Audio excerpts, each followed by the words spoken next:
जो नेता ये बोल रहा है कि ये मूवी मुस्लिम धर्म को अगर आहत कर रही है या तुष्टिकरण कर रही है, वो आके पहले ये बोल दे, एक बार लिखित में बयान दे दे कि हाँ हम ये मानते हैं कि आईएसआईएस मुस्लिमों का प्रतिनिधि है। अगर तुम्हें लग रहा है आहत हो रही है तो जिसको दिक्कत हो गई वो देखने नहीं जाएगा, क्योंकि उन्हें पता है लोग देखने जाएंगे, सच्चाई सामने आएगी और ममता बनर्जी की कुर्सी भी जाएगी, क्योंकि वो केवल एक वो ऐसी सीएम है जो सबसे ज़्यादा तुष्टिकरण करती है, क्योंकि उनके हिसाब से तो रामनवमी का जुलूस मस्जिद के बाहर से नहीं निकलना चाहिए। और दूसरी चीज़ मैं तो ये बोलूँगा इस मूवी के लिए कि जो संपन्न है वो अपने मोहल्ले में अपनी बच्चियाँ जिस स्कूल में पढ़ते हैं उसमें खुद पैसा दे, खुद फंड करे और स्कूल की और मोहल्लों की सारी बच्चियों को साथ में ले जाके मूवी दिखवाएं। अच्छा। ताकि एक भूत उतर जाए, मेरा अब्दुल कैसा है, मेरा अब्दुल कैसा है, पता चल जाएगा तेरा अब्दुल ऐसा है। मानसिक दिवालियापन की शिकार कैसे? वो तो बोले कि दंगा हो जाएगा इसलिए मैंने बैन किया मूवी को। सर एक बात बताइए, दंगा किस बात के लिए होगा? मूवी में ऐसा क्या दिखाया गया? मूवी में दिखाया गया कि हिंदू मुस्लिम को लेकर टारगेट किया गया, वो बोल रहा है। नहीं सर, वहाँ मूवी के अंदर तो एक क्रिश्चियन लड़की को भी कन्वर्ट किया गया दिखाया रहा है, हिंदू लड़की को भी दिखाया गया है, यहाँ तक ये कम्युनिस्ट लड़की को भी दिखाया गया है जो अपने बाप को एंड में जाके ये बोलती है कि आपने मुझे सारी दुनियादारी सिखाई लेकिन धर्म के बारे में कुछ नहीं बताया। तो यार क्या ये तो उस लड़की ने अपने बाप के मुंह पे थप्पड़ मारा है। और एक बात बताइए, क्या ये मूवी हिंदू मुसलमान को दिखाती है? ये तो एक खुद ही बोलती है ऑन कैमरा। मैं पूछ रहा हूँ सर कि ये दिखाती है? वो तो आईएसआईएस को दिखा रही है ना। क्या आईएसआईएस मुस्लिम धर्म को शो करता है? क्या मुस्लिम धर्म वाले ये मानते हैं कि आईएसआईएस जो है वो उनका प्रतिनिधि है? क्या किसी मौलवी ने इस मूवी के खिलाफ उंगली उठाई है अभी तक? आप मुझे एक बात बताइए, क्या किसी गैर राजनीतिक मौलवी ने इस मूवी के बैन की मांग की? नहीं। मूवी रिलीज हुए कितने दिन हो गई, कौन चैनल पे आया ऐसा मौलवी जो बोले इस मूवी का बहिष्कार करो? तो एक बात बताइए, जब वो लोग ही नहीं बोले तो क्या किसी सरकार को अधिकार है बैन करने के? क्योंकि ये तो कहीं ना कहीं उनकी भी अभिव्यक्ति की आज़ादी का हनन कर रही है। और दूसरी बात, एक ही देश में एक जगह फ्री हो दूसरी बात मानसिक दिवालियापन क्यों? सर मूवी में ऐसी कुछ गलत चीज़ होती ना तो सुप्रीम कोर्ट पे भी तो पार्टीज गई थी बैन लगवाने को, रिलीज पे ही बैन लगाने को। सुप्रीम कोर्ट ने पिछवाड़े पे लात मार के भगा दिया ना।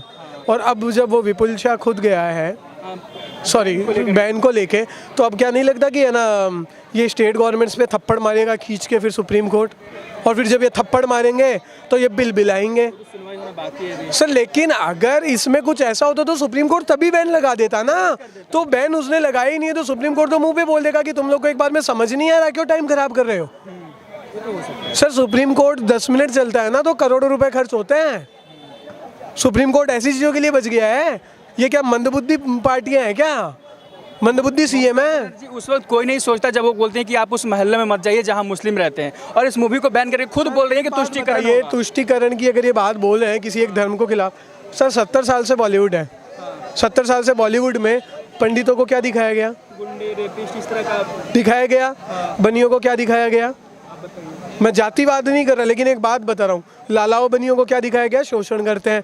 क्या आज तक उनका किसी का सम्मान कम हो गया भारत में? आज भी पंडित को पंडित ही माना जाता है, साधु को साधु माना जाता है, सभी को सब कुछ माना जाता है ना।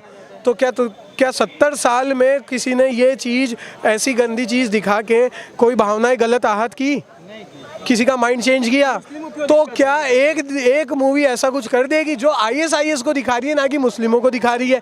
जो भी नेता ये बोल रहा है कि ये मूवी मुस्लिम धर्म को अगर आहत कर रही है या तुष्टिकरण कर रही है, वो आके पहले ये बोल दे, एक बार लिखित में बयान दे दे कि हाँ हम ये मानते हैं कि आईएसआईएस मुस्लिमों का प्रतिनिधि है। उनको पहले ये एक्सेप्ट करना होगा, उसके बाद इस पे उंगली उठाए।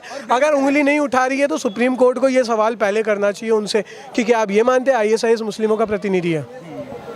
और उन मौलवियों को बुला लो और फिर उन्हीं से पूछो कि आईएसआईएस मुस्लिमों का प्रतिनिधि है? अगर मुस्लिमों का प्रतिनिधि आप अगर मौलवी बोलते हो उसे तो इस मूवी को बैन कर दो। लेकिन फिर सीधी बात है, आप बोले हो आईएसआईएस मुस्लिमों का प्रतिनिधि, यानी कि आप क्या हो आप समझ लो। टैक्स फ्री किया जा रहा है और एक जगह बैन। क्या अभिव्यक्ति की आज़ादी के साथ खिलवाड़ नहीं हो रहा है? सर अभिव्यक्ति की आज़ादी के साथ क्यों? ये तो एक जनमानस की भावना के साथ भी खिलवाड़ हो रहा है ना। क्यों नहीं हो रहा है सर? देश के नागरिक, बंगाल वाले, सर देश के नागरिकों की और तमिलनाडु वाले भी। और एक बात बताओ, बैन करने की अगर तुम्हें लग रहा है आहत हो रही है तो जिसको दिक्कत हो गई वो देखने नहीं जाएगा। बात खत्म हो गई। तुम्हें किसी भी तरीके से ऐसा कानून लाने की क्या जरूरत है? ऐसा कोई नियम बनाने की क्या जरूरत है? बैन लगाने की क्या जरूरत है? अगर तुम इतने सही हो तो तुम बस एक बार बोल दो कि भाई मैं सबसे उम्मीद करती हूँ, मैं सबसे रिक्वेस्ट करती हूँ कि देखने मत जाओ, बात ख़त्म, लगने दो ना, क्योंकि उन्हें पता है लोग देखने जाएंगे, सच्चाई सामने आएगी और ममता बनर्जी की कुर्सी भी जाएगी, क्योंकि वो केवल एक वो ऐसी सीएम है जो सबसे ज़्यादा तुष्टिकरण करती है, क्योंकि उनके हिसाब से तो रामनवमी का जुलूस मस्जिद के बाहर से नहीं निकलना चाहिए। नहीं जाना चाहिए उसमें। क्यों भाई, क्या दिक्कत है? पता नहीं, उनको लगता नहीं, है लड़ जाएंगे आपस में। पूरे भारत में मस्जिदों के बाहर से निकले थे, कहाँ लड़ाई होगी सर? एक दो जगह को छोड़ दो, वो भी सीधी बात है, जहाँ पे भी झगड़े हुए वहाँ पे कौन सी पार्टी थी सबको पता है, जो तुष्टिकरण करती है वहीं झगड़े हुए। तुष्टिकरण तो जहाँ तुष्टिकरण नहीं हो रहा वहाँ क्यों नहीं हुए झगड़े? बंगाल, बिहार। तो मुझे बताइए बाकी जगह क्यों नहीं हुआ? जहाँ पे ये लोग बोलते हैं सो कॉल्ड हिंदुत्ववादी सरकार है, वहाँ क्यों नहीं हुआ? यूपी क्यों नहीं हुआ? में तो टैक्स फ्री क्यों नहीं हुआ सर? बात ये नहीं हो सकता, केवल और केवल ये लोग हैं जो भड़का के खुद दंगा कराते हैं अपनी राजनीतिक रोटियां सेकने के लिए, इससे बड़ी कोई चीज़ नहीं है।